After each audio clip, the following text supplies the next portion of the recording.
Bom dia a todos, meu nome é Ludmila Pizarro, sou editora de Último Segundo e de Economia do Portal IG e estamos começando mais uma das lives que recebem pré-candidatas e pré-candidatos à Prefeitura de São Paulo.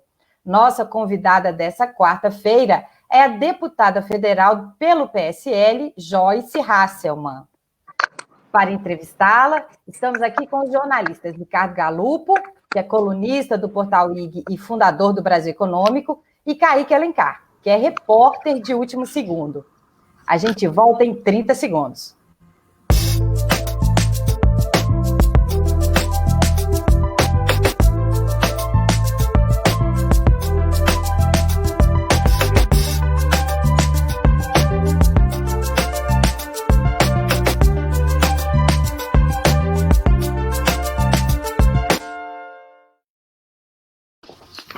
Nascida no Paraná, Joyce Hasselmann é jornalista e escritora. Está em seu primeiro mandato como deputada federal e é a mulher parlamentar mais votada da história da Câmara dos Deputados. Ela é pré-candidata a prefeita de São Paulo pelo Partido Social Liberal, o PSL. Bom dia, deputada. Em primeiro lugar, queria agradecer a sua presença com a gente nessa quarta-feira. Obrigada, Ludmila. Bom dia para você, bom dia, Ricardo, bom dia, Kaique. Deputada, a senhora está se recuperando da Covid-19 e nessa semana a gente teve a informação de que o presidente também está contaminado com o novo coronavírus. Como uma pessoa que viveu a realidade dessa doença, o que a senhora acha que o poder público poderia ter feito para diminuir os impactos de uma doença que já causou quase 67 mil mortes e infectou mais de 1,5 milhão de pessoas no Brasil? E o que o governo federal, do estado e da capital de São Paulo precisam fazer para que essa crise não se agrave? Bom, são duas perguntas em uma, né, Ludmila? A questão, primeiro, do que o governo pode fazer em relação à doença e aí a questão econômica. Bom, em relação à doença, os governos estaduais, né, têm, de alguma forma, trabalhado um pouco melhor, na minha avaliação, do que o governo federal. O governo federal, né, a gente vê um presidente doente agora, depois de desdenhar tanto e de ter uma postura muito negacionista em relação ao coronavírus, agora ele está passando, né, por essa situação. Eu espero que se recupere o mais brevemente possível, seja bem de saúde, mas que entenda a gravidade da doença. Foi muito difícil para mim, veja, eu sou bem mais jovem, né, que o presidente, mas foi muito difícil para mim encarar essa doença, porque eu tive imediatamente problemas nos pulmões, um quarto dos pulmões paralisou, simplesmente ficou paralisado, e nós vemos que, no meu caso, ainda as reações foram leves, né? As pessoas têm reações muito mais pesadas. E o presidente deu maus exemplos à nação ao desdenhar o uso de máscara, por exemplo, ao dizer que é só uma gripezinha, as declarações mesmo sucessivas, né, do presidente, de eu não sou coveiro, eu não estou nem aí, o que eu posso fazer? Isso deu um mau exemplo para parte da população que acabou seguindo as regras do presidente, ou seja, regra nenhuma, né? As regras da irresponsabilidade. Então, eu acho que ele, como chefe da nação, deveria ter dado esse exemplo. Em relação às medidas econômicas, também o governo federal falhou em alguns pontos, né? Por exemplo, crédito para pequenos e microempresários. Nós aprovamos um projeto que eu relatei, inclusive, fui relatora do projeto institucional que criou o Pronamp, que é uma espécie de Pronaf do empreendedor. Uma linha de crédito muito barata, com spread bancário de 1,25, o spread, para as pessoas entenderem, é o número que o banco tem, né? 1,25, que era o mínimo para que a linha de crédito rodasse, e o presidente, além de ter vetado alguns artigos, né, não estimulou os bancos públicos a fazerem o dever de casa. Então, o único banco público que está emprestando é o Banco do Brasil e já está dizendo que o dinheiro acabou. Quer dizer, nem 10% do que deveria movimentar, né, o Pronamp foi movimentado, e o Banco do Brasil diz, não, o dinheiro acabou. Enquanto isso, as empresas estão fechando as portas. E se estão fechando as portas, estão demitindo. Então, olha o ciclo nefasto da economia. Isso é muito complicado, né? Em relação ao que São Paulo especificamente está fazendo, em relação ao que a prefeitura está fazendo, olha, Ludmila, eu vejo com muita atenção, né, os movimentos da Prefeitura de São Paulo. Então, é uma sucessão de lambanças que fez o atual prefeito de São Paulo, Bruno Covas, em relação ao combate ao coronavírus, né? A gente viu aí o mega rodízio, que tirou as pessoas dos carros e colocou no transporte público, aglomerando. A gente vê a notícia hoje, né, de que houve aí a contratação de vários leitos, né, em hospitais de campanha, sem nenhum tipo de licitação, foram 45 milhões de reais e cadê? Nenhum leito foi utilizado. Então, esse tipo de coisa é muito complexa, porque a gente está falando do bolso das pessoas e a gente está falando da vida das pessoas, né? Então, eu vejo que falta muita coisa, né? Essa molecada do PSDB que hoje está na Prefeitura de São Paulo, essa molecada mais patrimonialista, tem deixado muito a desejar quando o assunto é a preservação de vidas e a preservação dos recursos. Obrigada, deputada. Eu gostaria de passar a palavra agora para o Kaique. Bom dia, deputada. Queria agradecer, primeiramente, a senhora ter aceitado o nosso convite. Agora, indo para a minha pergunta, a senhora foi líder, né, do governo do presidente Jair Bolsonaro no Congresso e chegou a ver ali como era difícil lidar com uma oposição que sempre fazia uma pressão contra o governo, né, por razões ideológicas ou para obter algum tipo de vantagem, né. Eu queria saber como é que vai ser a relação da senhora com a Câmara de Deputados caso a senhora consiga ser eleita, né, para a Prefeitura de São Paulo. A senhora acha que essa postura sua mais aguerrida, né, que tem marcado bastante a sua atuação, pode ser adotada no executivo da cidade de São Paulo? Kaique, vamos lá. Se você pegar minha trajetória como líder do governo do Nordeste, a primeira mulher em primeiro mandato a liderar o governo, e olha que governo, né? Um governo quase que esquizofrênico, né? Dentro do Congresso Nacional, você vai ver que durante a minha atuação de líder, todos os projetos, todos, não é metade, 60%, 80%, todos os projetos de interesse do governo foram aprovados e com louvor. Por quê? Porque eu, como líder do governo do Congresso, dialoguei com todos, né? Há vídeos públicos em que integrantes da oposição, dos partidos mais radicais da oposição, criticam o governo, mas me elogiam pela capacidade de diálogo. Isso foi algo que eu aprendi na primeira semana aqui na Câmara dos Deputados. Sem diálogo, nada anda por aqui. Ponto. Qualquer pessoa que tenha o mínimo, uma inteligência mediana, entende isso. Eu entendi rapidamente, cheguei aqui e imediatamente iniciei o diálogo, inclusive com aqueles partidos que eu sempre critiquei. Por quê? Porque nós não podemos misturar as questões político-ideológicas com as questões que dizem respeito à nação. E assim será com a Câmara de Vereadores. Eu vou te dar só um exemplo. Um dos projetos que eu consegui aprovar por unanimidade foi um PLN chamado PLN 4. As pessoas devem se lembrar aí, porque teve muita discussão nas redes sociais em relação a isso. Esse PLN nada mais foi do que um projeto de crédito que deu ao presidente da República 248 bilhões, com B de bola mesmo, bilhões de reais para pagar programas sociais, para pagar BPC, para pagar Bolsa Família e para impedir o presidente de pedalar. Eu consegui essa aprovação por unanimidade. Do PSL ao PSOL, todos votaram a favor. Por quê? E olha que a gente estava ali com partidos que queriam prejudicar o atual governo, porque houve diálogo. Então, quando você se senta a uma mesa, olha no olho, fala francamente, sem nenhum tipo de agressão, né? Agressão, xingar por xingar, esse tipo de bobagem que às vezes acontece, você consegue dialogar assim em favor da população. E vai ser exatamente assim com a Câmara de Vereadores de São Paulo. Um amplo diálogo com todos, absolutamente todos, da direita à esquerda, passando pelo centro, para que nós possamos realmente trabalhar pelo cidadão de São Paulo. Passo a palavra agora para o Ricardo Galuppo, que vai fazer uma pergunta para a deputada. Muito obrigado.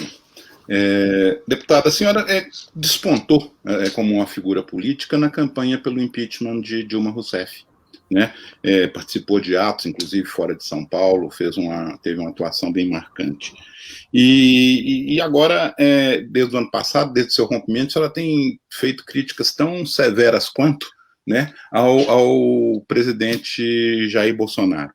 Vamos supor que em 2022, no segundo turno, volte a ter uma situação em que o PT volte a enfrentar Jair Bolsonaro. Qual seria a sua posição? De que lado a senhora ficaria numa situação como essa? Ai, meu Deus do céu! Ricardo!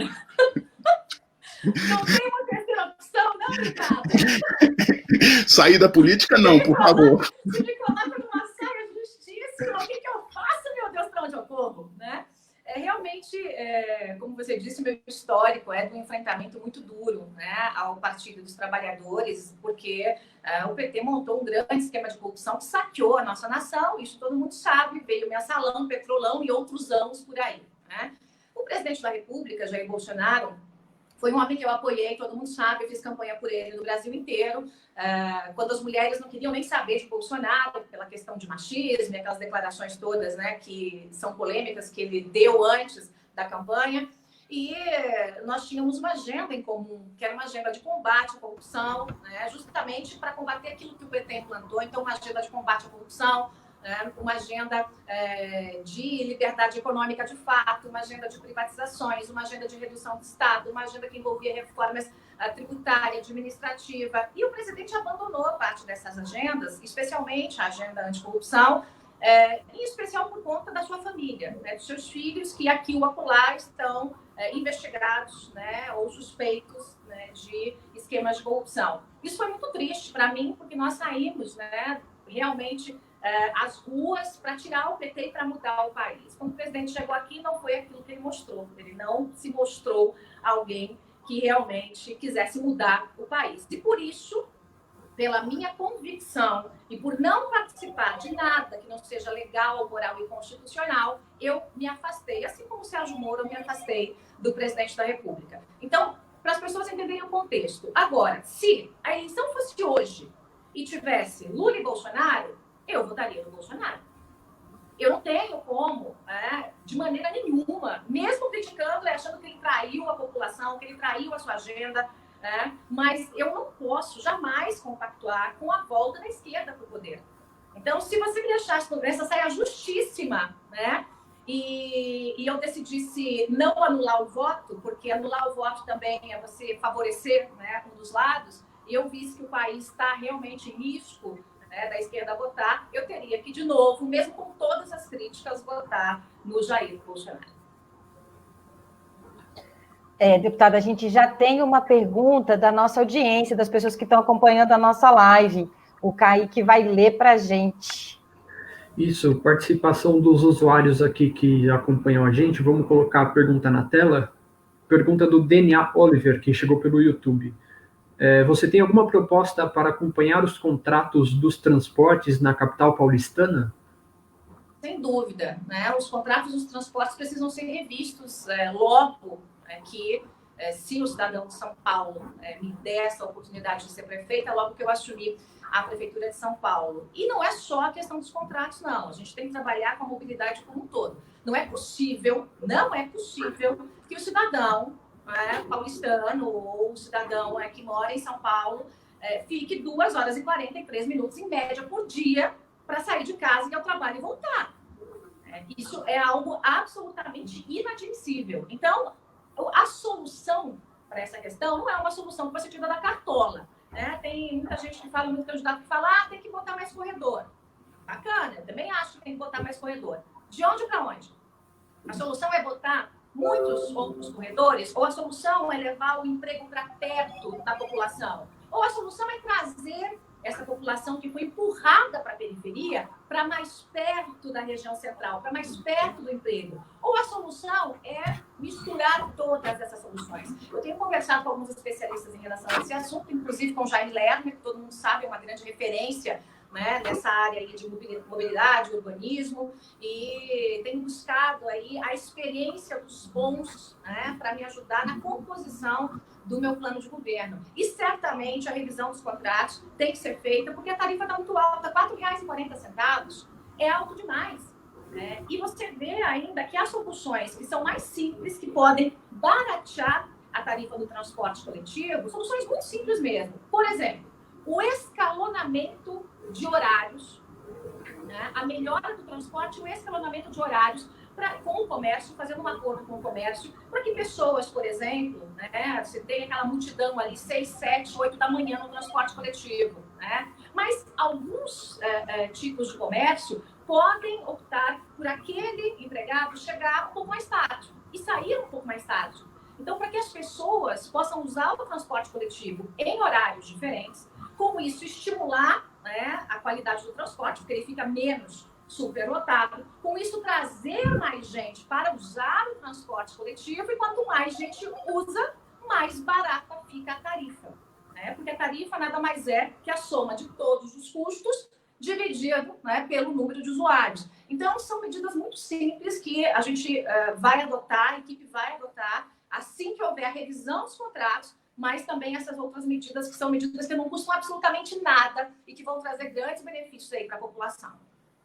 Deputada, eu queria resgatar um pouco a sua resposta anterior sobre a questão de que voltaria a votar no presidente Bolsonaro. A gestão do... Se fosse com o PT, hein? Isso, pois é. A gestão do presidente Bolsonaro tem recebido muitas críticas de forças políticas contrárias. É péssimo, muito ruim. Então, inclusive está se falando muito em alianças em que antigos adversários clássicos, sentariam junto, né? O caso do PT e o PSDB. Como é que a senhora vê esse movimento dessas alianças? E a senhora participaria de uma frente ampla que tivesse o objetivo de combater aí essas políticas equivocadas do governo federal, mesmo que tivesse que se unir aí alguns adversários clássicos da senhora?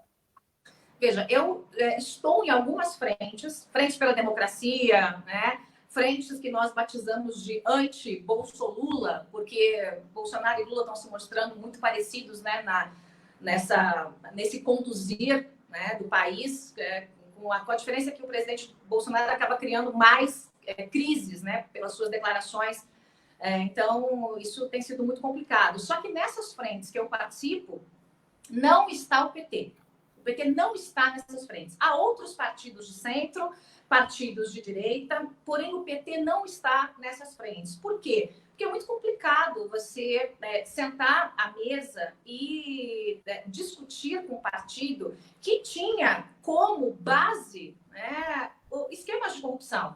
Então, para se manter no poder, né, para estar no poder, para ficar ad eterno no poder, que é a grande crítica que eu fazia ao PT, eles faziam qualquer coisa. E esse qualquer coisa era o financiamento do partido através de esquemas de corrupção. Então, eu acho muito arriscado e muito complicado qualquer partido de centro negociar com o PT. Essa coisa de os fins justificam os meios, eu acho que nesse caso é muito complexo. Para mim, é muito difícil que eu pudesse fazer alguma aliança com o Partido dos Trabalhadores. Isso não significa que eu não vou dialogar com a oposição de novo, da Câmara de Vereadores. São coisas totalmente diferentes. Nós estamos falando aqui de diálogo de um lado, e nós estamos falando de aliança do outro. Então, me aliar com a tropa do PT, isso para mim, é absolutamente impossível, justamente pelo histórico que o Partido dos Trabalhadores tem. Eu sei que há pessoas boas dentro do PT, aqui dentro da Câmara, como essa coisa gigante, 513 deputados, né? Você entende que dentro dos partidos, todos eles, tem gente boa e gente ruim, tem gente boa dentro do Partido dos Trabalhadores, não é formado só de bandido, gente que quer esquema de corrupção, não. Né? Mas eu estou falando aqui do centro, do miolo do PT, aquele miolo ainda comandado por Lula. Então, esse tipo de gente, eu não faço questão que se aproxime de mim para absolutamente aliança nenhuma. Então, eu acho que tem muita gente boa no Brasil para que nós possamos construir boas alianças e realmente avançar. O Brasil precisa de mais democracia e não de menos democracia. O que nós vimos é que o PT não queria democracia e o Jair Bolsonaro, a tropa do presidente, também, infelizmente, não é lá um grande defensor, um grande entusiasta do processo democrático. Muito obrigada, deputada. Eu vou passar a palavra para o Ricardo, que vai fazer uma pergunta. A gente está tendo um retorno, deputada, da parte técnica, que talvez o seu som esteja um pouco prejudicado. Se por acaso a senhora tiver algum fone, talvez possa ajudar. Ou então, tem algumas pessoas que estão ouvindo um pouco baixo a sua fala. Se eu consigo aumentar aqui, vamos ver. Vamos ver se melhora um pouquinho. Ricardo, pode fazer sua pergunta. Vamos trazer a conversa um pouco para São Paulo, deputada. Existem alguns problemas, né, crônicos que a gente tem colocado para todos os candidatos. Um deles é a questão da Cracolândia, né, que é um foco clássico de problemas em São Paulo. como é que a senhora lidará com esse problema caso venha a ser eleita? Para a senhora é um problema social, um problema de saúde pública, um problema de segurança. Como é que a senhora lidaria com essa questão tão complexa no momento, chegando à prefeitura? Complexa mesmo, e aí um prefeito conseguiu resolver, né? Essa é que é a verdade, né? Um empurrou, o prefeito João Dória espalhou a Cracolândia, né? Agora o que você vê é que ao invés de ter uma Cracolândia, nós temos várias Cracolândias espalhadas. O prefeito Bruno Covas não fez absolutamente nada, e o problema está aí debaixo do nariz de todo mundo, né? E some-se a isso o volume maior de moradores de rua que nós temos agora, nesse momento, por conta da pandemia, de pessoas que perderam toda a renda, não tem mais como pagar aluguel. Então, você tem um volume de moradores de rua e gente também envolvida com drogas que é gigantesco em São Paulo. Não se resolve isso do dia para a noite, não se resolve isso sozinho. O que eu entendo? Claro que há medidas, né? As medidas como vamos fazer internação, a própria internação compulsória, que é tão criticada, né, por muitos, e que dependeria também de um aval federal. A própria internação compulsória, para alguns casos, né, eu acho que pode ser uma medida, né, para alguns casos, não para outros. Mas não vai resolver o problema, né? Como é que a gente consegue diminuir esse problema, amenizar esse problema? Uma das minhas ideias que eu pretendo fazer na prefeitura é trazer para dentro desse trabalho a família e as igrejas. Por quê? Claro que para tratar um usuário de drogas, a prefeitura tem um gasto. Esse gasto para que ele possa ficar numa casa de recuperação, para que ele possa estar num abrigo, isso tem um gasto.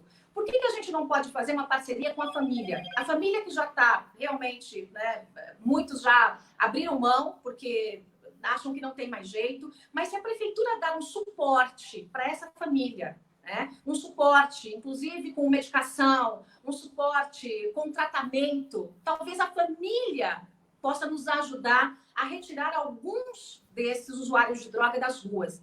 As igrejas hoje também trabalham, muitas vezes, sozinha, operando como querem, da forma que querem, ajudando, distribuindo comida, E a prefeitura, em sua maioria, não dá a menor atenção para as igrejas, é uma ou outra que consegue ter uma parceria com a prefeitura, mas elas são importantes, tanto as igrejas católicas quanto evangélicas, para dar esse suporte para o usuário de droga que está absolutamente abandonado. Eu já passei algumas vezes, estive algumas vezes na região da Cracolândia, junto com um grupo que distribui alimentos, fraldas, cobertor no frio, e eu estive por ali para olhar de perto. Se você quer conhecer o inferno aqui na Terra, vai na Cracolândia. Vê como é a situação desses moradores de rua, como é a situação desses usuários de droga. Muitos não, assim, você vê famílias inteiras, casal com 3, 4, 5 crianças, bebê de colo, muitos sem qualquer condição de entender o que está acontecendo, absolutamente tomados realmente pelas drogas. Então, se a gente não fizer um esforço conjunto entre o trabalho que já é feito, o trabalho dos abrigos, o trabalho da internação, esse trabalho já é feito. Ele tem que ser um pouco mais robustecido, tem que ter um pouco mais de musculatura, Mas se nós não envolvermos a família, se nós não envolvermos as igrejas, eu acho muito difícil que a gente consiga ter um resultado maior. Então, eu pretendo trazer todo mundo para dentro desse bolo para que nós possamos, em conjunto, resolver esse problema. Ótimo. O Kaique tem uma pergunta também. Deputada, aproveitando esse assunto que a gente chegou na capital paulista, outro assunto que é bastante debatido e que a gente não conseguiu chegar a uma solução até hoje, pelo menos ninguém conseguiu, de fato, resolver esse problema, é o assunto relacionado a enchentes, deputada? O que a senhora pretende fazer? Eu queria que a senhora desse essa avaliação sobre como foi lidado com esse problema até hoje, o que a senhora propõe para resolver esse problema? Foi lidado de um jeito ruim, A gente vê todo ano os rios transbordando, as pessoas sofrendo, gente morrendo, por conta das enchentes. Então, esse é um problema que vai na questão estrutural de São Paulo. É aquela coisa da engenharia, onde faltou inteligência na engenharia de trânsito e consertaram o rio para colocar uma avenida, para colocar uma rua, para colocar um corredor do lado do rio. Então, é um problema realmente que foi criado em São Paulo. E como é que a gente vai amenizar esse tipo de coisa. Construir novos piscinões ajuda? Claro que ajuda, mas essa é uma solução que não é uma solução que só a Prefeitura de São Paulo pode dar. É uma solução que tem que ser feita em conjunto, né? De maneira com o Estado e com outros municípios. É uma solução metropolitana, né? Para que se faça outros piscinões. Mas a boa e velha parceria da Prefeitura com a população é algo que realmente eu acho que nós temos que resgatar, né? Fazer campanhas educativas de fato, limpezas constantes, né? Nos bueiros, nas ruas, porque o grande problema, além da questão, obviamente, da engenharia de trânsito, onde faltou inteligência, né? Quiseram consertar o rio e agora, toda vez que chove, o rio devolve, né, esse desaforo para a população, é preciso que haja uma limpeza constante das ruas de São Paulo, dos bueiros de São Paulo, para que essa água que cai tenha como escoar. E as questões tecnológicas. Hoje tem no mundo asfalto que absorve água. Né? Tem no mundo inteiro asfalto que absorve água. Ah, dá para fazer isso em São Paulo toda? Não dá, gente. Quem prometeu isso para você está mentindo. Né? Não tem como fazer por conta do dinheiro. Mas dá para fazer nas regiões mais críticas? De repente, trocar a pavimentação? Eu acho que é uma solução que ajuda. Resolve? Não. Resolve uma série de soluções. Usar a tecnologia, usar o asfalto que vai absorver, né, toda essa água, fazer a limpeza constante. E a prefeitura não vai dar conta de fazer sozinha, precisa da população, precisa que a população se eduque, precisa que a população não jogue lixo na rua, saiba que aquela garrafinha, né, aquela lata de refrigerante, aquela garrafa que você joga no chão, ela vai entupir o bueiro, né, e aí aquilo vai transbordar e a água vai voltar. Então, é preciso ter aí algumas soluções que são muito simples, como essas, de limpeza e de uma parceria com a população, com umas soluções tecnológicas que são usadas no mundo todo. São Paulo precisa pegar os bons exemplos, né, do mundo afora e trazer para dentro da nossa cidade. São Paulo é uma cidade em que há cidadãos do país todo e do mundo inteiro. São Paulo não pode ficar a reboque, não pode ficar lá atrás nos sistemas de tecnologia. Na minha gestão, a tecnologia vai estar presente nas questões de mobilidade, presente nas questões que envolvem as enchentes, presentes na questão da educação e especialmente na saúde. Depois, se vocês me permitirem, eu quero falar um pouquinho do plano de saúde, porque é um dos planos que realmente vai revolucionar aí São Paulo. A gente tem uma pergunta da audiência, o Kaique vai ler para a gente. Isso, vamos colocar na tela a pergunta do Álvaro Gonçalves. O que a senhora, se eleita, poderá colaborar com a questão da segurança pública, ainda que não seja a responsabilidade do município? Não é, mas né? Porque tem muitas ações que o município, que a prefeitura pode fazer que impactam diretamente na segurança pública. Veja que a questão da segurança pública em Nova York, por exemplo, foi resolvida em boa parte com iluminação. Iluminação. De quem é a responsabilidade da iluminação? Da prefeitura. Se uma mulher está na rua à noite para pegar um transporte coletivo, por exemplo, ela vai se sentir mais segura numa rua escura ou numa rua iluminada? Numa rua iluminada, por óbvio. Então, toda essa questão que envolve a cidade, que envolve o urbanismo, que envolve o cuidado com a cidade, também impacta diretamente na segurança pública. Então, manter a cidade iluminada, trazer a população para as ruas da cidade, para viver nas ruas da cidade, isso impacta diretamente na segurança pública. E, claro, o óbvio lulante, né? Dar mais poder à Guarda Metropolitana. Colocar realmente esses guardas na rua, né, para que eles possam estar o tempo todo, né, atuando em parceria com as polícias militar e civil no combate aí aos crimes. Né? Isso é importante, porque colocar o policial na rua, ter um policial ali fardado, né, ter a presença de alguém que represente a segurança, dá essa sensação de segurança à população. Espanta, né, o marginal. É claro que a gente não está falando aqui do grande marginal que vai assaltar banco. Não, estou falando desses crimes mais corriqueiros do dia a dia, né? O assalto, esse tipo de coisa. Então, trabalhar com uma cidade que realmente funcione, né? Onde a iluminação funcione, onde a Guarda Metropolitana esteja na rua, vai sim trazer mais segurança para a população de São Paulo. E isso é algo que eu quero fazer já nos primeiros meses de gestão. Galopo. Continuando a falar dos problemas da cidade, outro problema que recorrente, que sempre debatido, é a questão da moradia, da falta de moradia. Existe, segundo um estudo da Fundação Getúlio Vargas, que já foi mencionado aqui em outras oportunidades, mais de 40 mil imóveis desocupados na região central da capital de São Paulo. A senhora defende e muita gente defende que esses imóveis sejam destinados à moradia popular. Qual é a solução? A senhora concorda com essa solução? Como é que a senhora pretende lidar com o problema da falta de moradia na cidade de São Paulo? Olha, esses imóveis têm que ter um destino, né? Eles não podem permanecer vazios, né? E muitos deles, além de estarem vazios ou invadidos, geram um custo para a prefeitura, porque o IPTU não é arrecadado também, né? Então, esses imóveis precisam ter uma destinação. Eu acho que fazer uma grande parceria para revitalizar, em especial o centro de São Paulo, acho que começando por esses imóveis do centro. O centro está abandonado. Quando eu passo pelo centro de São Paulo, é de partir o coração. Eu fico olhando aqueles prédios antigos, que poderiam ser revitalizados, que são lindíssimos na sua estrutura, mas que estão abandonados, deixados ao Deus dará, pichados. É de partir o coração. Então, fazer essa revitalização no centro, resgatar esses imóveis, fazer parcerias para que nós possamos destinar esses imóveis para a população de uma renda mais baixa.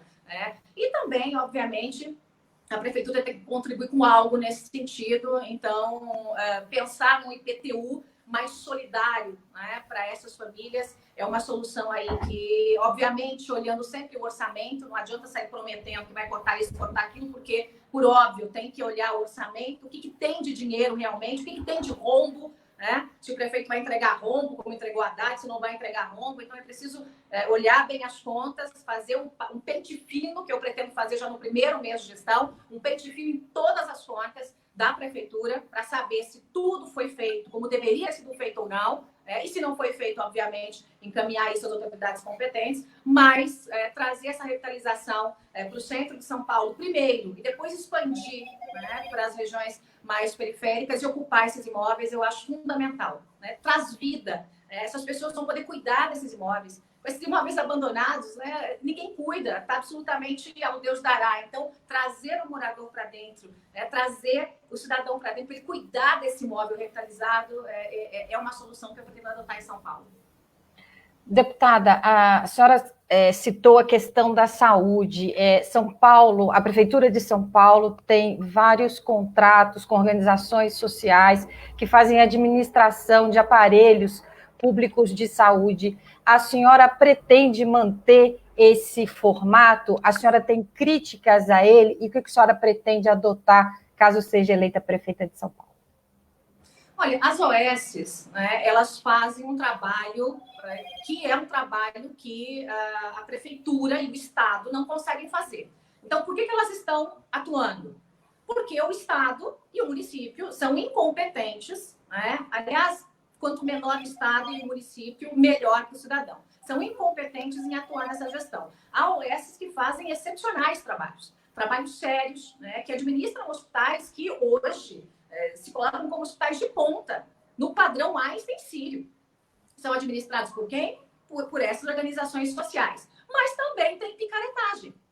Tem organização social que entra para fazer picaretagem. E essas têm que ser combatidas e varridas da administração pública. Agora, as boas entidades, as boas organizações sociais que fazem um bom trabalho, que entregam um bom trabalho ao cidadão, elas precisam continuar prestando esse trabalho. Porque o município e o Estado são incompetentes. Não adianta jogar tudo no colo do município e do Estado, porque o que vai acontecer é muito mais burocracia, vai ficar um serviço muito mais caro, mas, junto com os órgãos de fiscalização, fazer a peneirada em essas organizações sociais e, de fato, fazer a parceria com aquelas que funcionam, com aquelas que dão retorno ao cidadão. O que interessa é o cidadão chegando na porta do hospital e tendo atendimento de qualidade. Ponto. O que interessa são vidas salvas. Ponto. Agora, quando se fala de saúde, a gente precisa ir muito mais além, Ludmila, muito mais além. Para você ter uma ideia, até 5 anos atrás, o que nós tínhamos com volume maior de mortes no país todo eram as doenças infecciosas, os traumas e a violência. Esse perfil epidemiológico mudou. Não é mais esse perfil. Hoje, o que mais mata são as doenças cardiovasculares, quer dizer, o AVC e as doenças de coração, e as doenças, e o câncer. São os que mais matam. Nós passamos das doenças agudas para as crônicas, o que exige, inclusive, muito mais do sistema de saúde.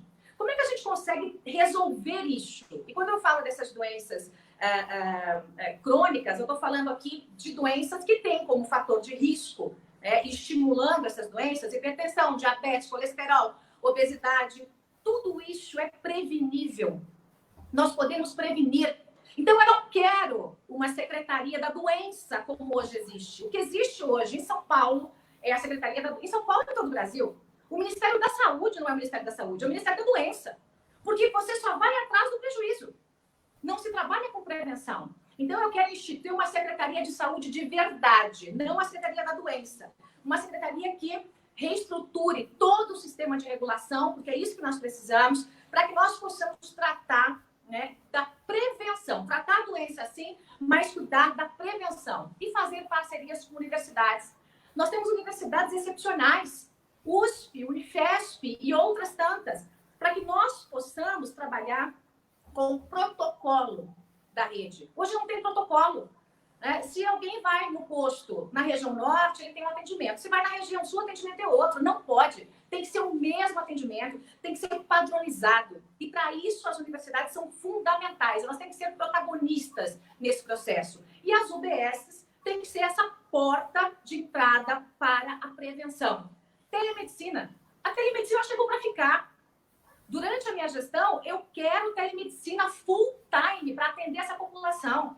Não tem sentido nós não implantarmos isso com a força que se precisa, para que enfermeiros, médicos, agentes de saúde possam estar o tempo todo conectados com o cidadão. Isso é muito simples, é um aplicativo. Não precisa o cidadão sair da sua casa, pegar 3 ônibus para chegar numa unidade básica, enfrentar uma fila, muitas vezes para ter um diagnóstico, para tomar um paracetamol. Então, essa telemedicina vai poder, né, dar atenção diária ao cidadão e também indicar, olha, é o momento de você ir a uma unidade básica, olha, é o momento de você ir ao hospital, ter esse contato, né, com esse paciente. Então, essa estrutura tecnológica toda tem que funcionar. Eu quero, de fato, que haja a telemedicina, essa proximidade com o cidadão e, além disso, o protocolo único. Por que o protocolo único? Hoje, se o cidadão vai no hospital, vai no OBS, vai no outro posto, ninguém sabe o que ele fez, ninguém sabe o que está no prontuário dele, ninguém sabe que tipo de exame ele fez. Então, é preciso unificar isso. O Brasil, há bastante tempo, fala em prontuário único, fala e não faz nada. Então, São Paulo vai sair na frente, vai dar esse exemplo. Inclusive, fazendo parceria, eu quero propor essa parceria com o governo do estado para que a gente possa unificar esse prontuário em todo o estado de São Paulo, começando pela cidade e estendendo para o estado de São Paulo. Aí sim, nós conseguimos ter uma saúde eficiente. E para finalizar, a grande parceria que tem que ser feita para a prevenção, que é saúde integrando com cultura e integrando com lazer. Nós temos que ter as nossas praças com atividades físicas no final de semana, com profissionais dessa área, para estimular a molecada, o jovem, o idoso a fazer as atividades físicas. Isso é fundamental, é uma coisa tão simples e tão básica, né? E é algo que eu vou implantar na gestão, essa integração aí de cultura, lazer e saúde. Vamos para mais uma pergunta da audiência. Kaique vai ler para a gente. Isso, pergunta aqui que chegou dos nossos seguidores, da Silvânia Siqueira, sobre sua luta contra a Covid-19, deputada. Qual foi o remédio que a senhora usou? E aproveitando só para emendar, aproveitando que a gente tratou desse assunto, eu queria que a senhora comentasse o vídeo que o presidente Jair Bolsonaro publicou ontem nas redes sociais, na qual ele toma um comprimido, né, da cloroquina, falando ali que era a 3ª dose que ele já estava tomando, enfim, um assunto bastante politizado, de um medicamento que não tem ainda sua eficiência comprovada. Queria que a senhora fizesse uma avaliação dessa conduta do presidente. Mas primeiro, reforçando essa questão do medicamento, qual foi o remédio, deputada?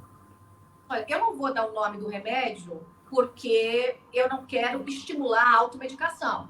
Pessoas que vão às farmácias ou que busquem o remédio e tomem o remédio. Mas eu vou dizer que eu não tomei cloroquina. Eu acho que é isso que a nossa audiência quer saber. Se eu tomei cloroquina ou não. Não, eu não tomei cloroquina. Por quê? Porque a minha médica adotou um protocolo diferente. Eu tomei um outro antibiótico, eu tomei anti-inflamatório e eu tomei antialérgico, tá? Além de outras vitaminas, outros remédios mais leves, né? Mas os mais pesados foram esses. Foram antialérgicos, antibióticos e corticoide também, tá? Então, a minha médica usou esse protocolo. Eu até perguntei para ela, eu falei, olha, toma cloroquina? Ela falou, de jeito nenhum, não tome cloroquina.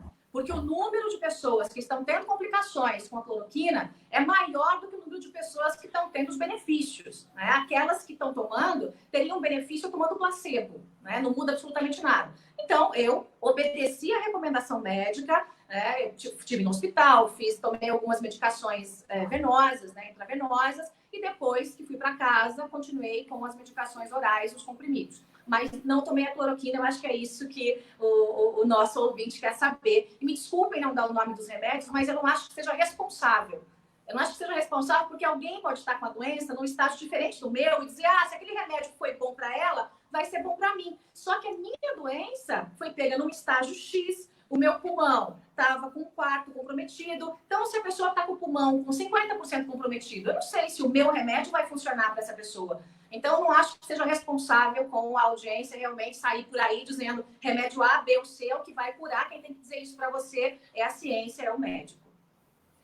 Ótimo. Galupo, passo a palavra para você. Essa preocupação com a saída da pandemia também ela tem sido muito debatida. E São Paulo tem, na sua economia, uma força muito grande nos grandes eventos, né? Os grandes eventos, a Fórmula 1, a parada LGBT, as feiras, e elas são fundamentais aí para girar a economia, para movimentar os restaurantes, os hotéis e o próprio sistema de prestação de serviços mais básico com o transporte. Como é que a senhora imagina que protocolo deve ser adotado para isso nesse momento de saída? E será que a pandemia vai trazer algum impacto negativo sobre essa área que é tão importante para a geração de renda em São Paulo? Acho que ela caiu. A candidata Voltei? caiu? Voltou. Mas ouviu a pergunta? Repete para mim o final da pergunta, por favor. Não, é só uma questão de como. Não, mas tudo bem. Como São Paulo vai sair disso? Qual é o protocolo que vai ser afetado? E se isso pode comprometer esses eventos que são fundamentais para a geração de emprego, para recolhimento de impostos e para, enfim, para fazer a economia da maior cidade do país se movimentar?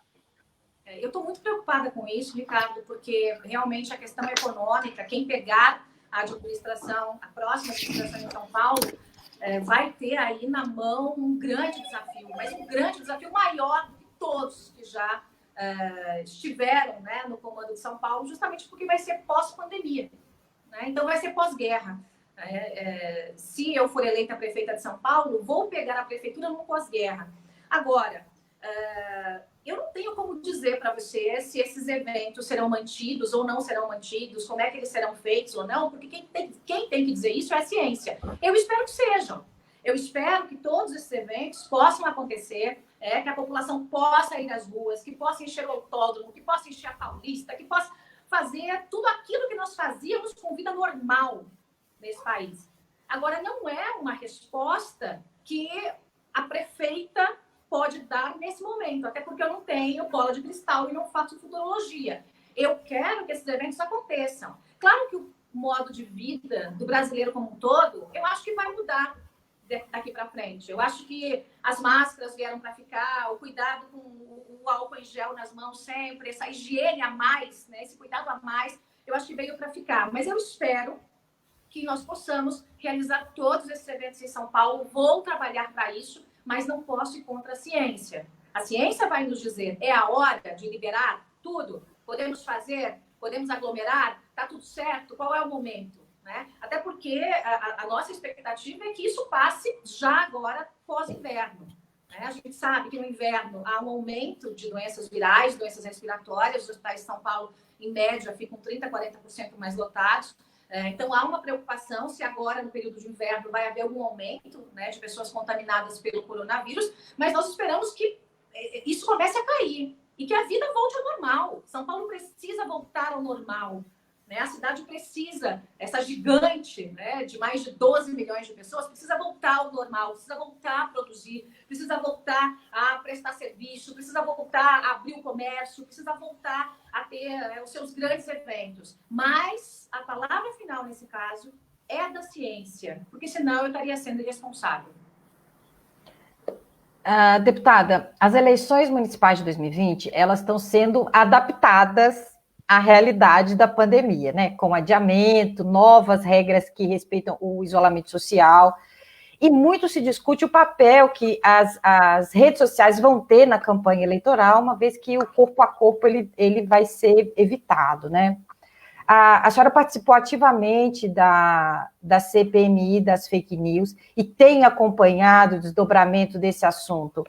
Na sua avaliação, as fake news, elas podem atrapalhar o processo eleitoral em 2020 e até mesmo comprometer o processo democrático do país?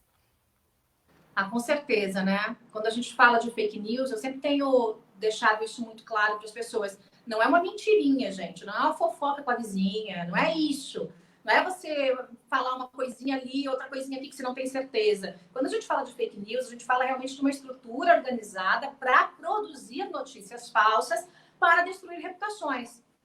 Então, as fake news, por óbvio, que atrapalham o processo democrático, atrapalham o processo eleitoral, e eu espero que a justiça eleitoral venha coibir com muita força e que nós já possamos ter uma legislação que possa colocar ordem nesse território que virou terra sem lei, que é o território da internet. E olha que eu estou falando aqui, eu sou uma moça da internet, né? Então, assim, todo mundo sabe que eu atuo na internet há bastante tempo, atuo nas redes sociais, mas tem limite para tudo. Para tudo há limite, inclusive para a liberdade de expressão, porque isso está na Constituição.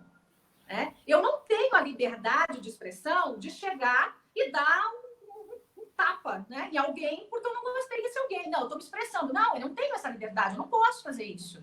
Eu não posso. Eu não tenho a liberdade de agredir alguém ao extremo. Eu não tenho liberdade para cometer crime, mentir, né? Dizer que uma pessoa honesta, proba, é corrupta, que é ladrão, que um bom homem é um estuprador, é um pedófilo. Porque é isso que as fake news fazem.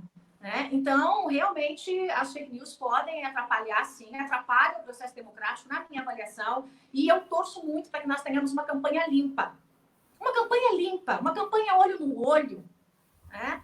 Nós temos aí o atual prefeito que está indo para a reeleição, nós vamos ter, provavelmente, um outro candidato que já foi, né, também governador. Né? Nós temos aí gente com muita experiência. Então, são pessoas, né? Tenho eu, que estou no meu primeiro mandato, mas que já tenha um histórico aí de líder de governo, líder de partido, né, de aprovar grandes projetos no Brasil. Então, nós temos pessoas que têm trabalho para mostrar e que nós possamos debater se esse trabalho foi bom ou ruim e o que o cidadão de São Paulo quer. E não ficar amarrado em fofoquinha, fake news, notícias falsas, porque isso realmente é algo que desmerece o processo democrático. Deputada, a gente tem, inclusive, uma pergunta sobre esse tema da audiência, o Caio que vai ler. Isso, falando sobre fake news, pergunta de novo do Daniel Oliver. A senhora não sabia do uso de fake news durante a campanha do presidente Jair Bolsonaro? Não, eu não sabia e ainda não há uma comprovação de que existiu o uso de fake news na campanha do Jair Bolsonaro. Se bem que eu vou dizer para você o que eu, da porta para fora, vejo agora. Né? Que dos dois lados houve fake news, houve robô e houve tudo isso.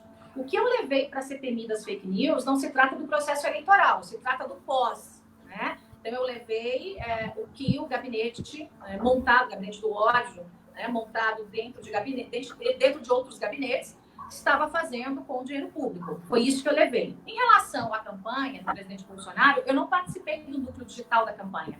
Esse núcleo digital em que se produzia ou não fake news, isso aí a investigação que vai ter que dizer, era comandado pelo Carlos Bolsonaro, pelo filho do presidente. Ninguém tinha acesso. Havia uma agência que tomava conta das notícias diárias, aí era outra coisa, era notícia mesmo, era para onde o presidente ia, o que ele estava fazendo, a agenda, e um grupo paralelo, comandado pelo Carlos Bolsonaro, que fazia daí a rede esgoto, né? Mas eu nunca tive acesso. Para você ter uma ideia, eu conversei com o Carlos Bolsonaro uma única vez, já depois da eleição, quando eu levei a Viviane Sena até a casa do presidente, porque a Viviane Sena era minha indicada para ministra da Educação. Né? E, lamentavelmente, o presidente fez só lambança. Tivesse Viviane Sena ou Mozart, né, que era uma opção também, nós teríamos uma educação diferente hoje no nosso Brasil. Queria passar a palavra para o Ricardo para ele fazer uma pergunta. Deputada, São Paulo tem um orçamento de 68 bilhões e 900 milhões de reais. É um dos maiores orçamentos do país. Como é que a senhora pretende... a maior parte desse dinheiro ela é consumida com salários. Salários para o pessoal da ativa e também para os aposentados. Como é que a senhora pretende lidar com as reivindicações do funcionalismo por aumento de salários? A senhora mencionou aí a segurança, que a senhora pretende dar tratamento diferenciado a alguma categoria dentro dessa questão? Primeiro tem que fazer um pente fino, né, Ricardo? Como eu te falei, tem que chegar e fazer um pente fino para ver aonde realmente esse dinheiro está sendo gasto, como está sendo gasto, e mesmo a folha, né, representando boa parte aí, dos gastos desse orçamento, tem dinheiro em São Paulo para fazer muita coisa. Tem dinheiro em São Paulo para fazer muita coisa. Se alguma categoria, né, como a Guarda Municipal ou outra categoria, estiver em relação às outras, né, com o subsídio muito defasado, a gente tem que chegar a um acordo, ver o que é possível fazer. O melhor que um prefeito pode fazer por essas categorias é mostrar os números, a realidade. O prefeito mostra o número, abre os números. Olha, o orçamento é tantos por cento está indo para a folha de pagamento, tantos por cento está indo, carimbado para saúde e educação, sobrou isso. Eu tenho essa obra para fazer, mais essa, eu tenho que ver creches novas, fazer novas parcerias e mostrar os números. Com transparência, a gente consegue, de fato, fazer uma gestão muito mais decente e não ter o funcionalismo público, né, achando que o prefeito está boicotando, porque não quer dar aumento ou isso ou aquilo. Então, primeiro é preciso ter a realidade dos números. Passar o pente fino. Por quê? Porque eu sei, né, que tem muita gente patrimonialista que chega na prefeitura não para trabalhar pelo povo, mas para trabalhar por si mesmo. Então, revisão de contratos, ver aonde está indo esse dinheiro e depois disso, só depois desse diagnóstico, é que eu vou poder dizer para você se categoria A, B ou C vai receber reajuste e de quanto por cento. Eu gostaria de dar reajuste para todo mundo, óbvio, mas a gente sabe que não é possível. Só um candidato muito demagogo, muito populista, né, mentiroso, falaria uma coisa dessa. Mas, por óbvio, que essas categorias têm que ser valorizadas, né? Os professores, os policiais, a Guarda Metropolitana, né? Quando eu digo policial, estou falando da Guarda Metropolitana, né? Que diz respeito aí à prefeitura. Então, é preciso a gente ter acesso aos números e aí sim eu vou poder dar uma resposta bem objetiva para você. Deputada, a gestão do PSDB tem um projeto de privatização na cidade de São Paulo. A senhora pretende, caso seja eleita prefeita, dar continuidade a esses projetos de privatização? Sim, sim. Tem um dos meus programas que chama Parceria São Paulo, que é justamente para fazer a São Paulo Negócios ganhar mais força, né? E para que a gente possa continuar mais força, mais musculatura, e para que a gente possa continuar esses programas de concessão, a IMB, Interlagos, os cemitérios municipais, enfim, todo o pacote que foi previsto e ficou só na previsão, né? Ficou na previsão. A coisa foi prometida e não foi. Então, eu pretendo fazer isso sim para quê? Para que a gente possa reduzir o tamanho da máquina pública, para que a gente possa deixar essa máquina mais leve, mais barata, para que eu possa ter mais dinheiro para aplicar em áreas como saúde, como educação, ou mesmo na valorização do funcionalismo. Para isso, eu preciso tornar a administração mais barata. Então, não tem sentido, né, a Prefeitura de São Paulo administrar alguns espaços. Não tem sentido nenhum. É muito melhor privatizar, conceder, vender, né, para que nós tenhamos o dinheiro em caixa, não tenhamos essa despesa extra e possamos investir em áreas que realmente são necessárias, que fazem diferença na vida da população. A população quer saber de emprego, a população quer saber se a rua da casa dela realmente o buraco vai ser arrumado, a população quer saber de calçada de qualidade, a população quer saber de transporte público minimamente decente, quer que o ponto de ônibus esteja consertado, arrumado, que a iluminação pública, né? Então é isso que eu pretendo fazer na minha gestão. Deputada, nós já estamos chegando no finalzinho, mas antes eu queria perguntar um tema que a gente não chegou a falar, que é a questão das creches, que a senhora citou numa das suas respostas. São Paulo tem um déficit de vagas de creche. Isso é uma prioridade? Vai ser uma prioridade na sua gestão? Sim, sim, prioridade na minha gestão. E a minha ideia é que a gente possa trabalhar para resolver esse problema com o voucher, né? Por quê? Porque é muito mais rápido de resolver, né, do que você começar do nada, do que você construir novos espaços. Então, você trabalhar com o voucher, né, dar um valor a essa família que precisa de creche, para que ela possa escolher a escolinha, a creche do seu filho, vai agilizar esse processo, né? Então, fazer esse levantamento, é preciso ter ideia desse orçamento, do que é possível fazer, mas trabalhar com o voucher é uma medida que eu apoio nacionalmente, eu já apoio aqui na Câmara dos Deputados, eu já falei, inclusive, com o presidente da República em relação a isso. Eu acho que é uma grande saída, porque você estimula negócios, você estimula o pequeno empresário, o microempresário a montar, né, novas creches, né, novos espaços para receber essas crianças. E então você tem ali, você também sai do processo de, eventualmente, né, ter que colocar novos servidores públicos, né, são servidores da iniciativa privada, e sai muito mais barato para o poder público. Então, o voucher, né, para a creche é uma solução que pode ser adotada de imediato, né, para aliviar aí o problema dessa população, essa demanda reprimida. Tá ótimo. Deputada, nós estamos chegando aí nos últimos minutos. Eu já gostaria de agradecer a sua presença e a excelente entrevista que a senhora nos concedeu. E queria deixar para a senhora as palavras finais, se tem alguma coisa que a senhora gostaria de colocar aí para o cidadão de São Paulo, que vai estar decidindo o nosso futuro nos próximos 4 anos. O que eu quero deixar aqui para o cidadão de São Paulo é um recado muito claro, né? Eu tenho coragem e tenho força para fazer, para executar. Quando a gente olha as gestões anteriores, todas elas, essa do Bruno, que é uma nulidade, lamentavelmente eu gosto muito do Bruno, é um bom menino, mas é um péssimo prefeito, a gestão dele é uma nulidade. Você olha do Haddad, o Haddad foi um horror, o tal Arco do Futuro nem saiu do papel, né, que foi prometido. Então, se nós olhamos e vemos o que os candidatos falam, eles têm projetos lindos, eles falam, apresentam projetos, mas ninguém desses que tem aí tem um histórico de fazer, de resolver, de executar. Eu tenho esse histórico. Basta olhar o que foi feito nesse ano e meio em que eu estive aqui no meu mandato. Então, São Paulo não precisa de mais maquete, não precisa de mais papel. Eu posso pegar todos esses projetos que esses candidatos estão oferecendo, melhorar e executar. Porque não há um perfil executor nos candidatos que hoje se colocam à disposição da população de São Paulo. Então, São Paulo precisa de alguém que resolva problemas. E eu estou aqui como uma candidata de coragem para resolver os problemas de São Paulo. E a população vai ver isso durante aí o período de campanha. Tá ótimo, deputada. Queria agradecer mais uma vez a sua presença, agradecer o Ricardo Galupo, nosso colunista, e ao Kaique pela presença, e contamos aí com a sua presença em outras oportunidades para outras entrevistas, deputada. Claro, vai ser um prazer. Muito obrigada. Queria agradecer também a presença de todo mundo que nos acompanhou aí, essa audiência que foi super participativa, mandou muita pergunta. Agradecemos aí pela excelente entrevista e até a próxima oportunidade. Até a próxima, gente. Tchau. Tchau.